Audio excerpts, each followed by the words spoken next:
మరి బాగుంది. రండి రండి ఇద్దరు రండి. కమ్రో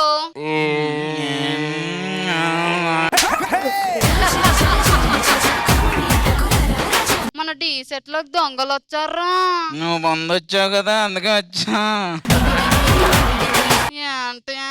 ఏం లేదు, నువ్వే చెప్పు. ఇగో నేను ఫస్ట్ చెప్తున్నా, ఇంకోసారి మీరు నన్ను ఇన్సల్ట్ చేశారనుకో నేను అలుగుతా. ఒకసారి అలిగి చూపించువా? బొంగ మూతి కదా, బొంగలో మూతి పెట్టావండి. ఏంటి మరి? ఏముంది మరి? నువ్వే చెప్పాలి. ప్యాకప్ తర్వాత ఖాళీ. నేను డబల్ ఖాళీయే. రేపేంటి మరి? మరి మీరు సోఫాలో కూర్చుంటారా? ఎందుకు? వెళ్ళారండి.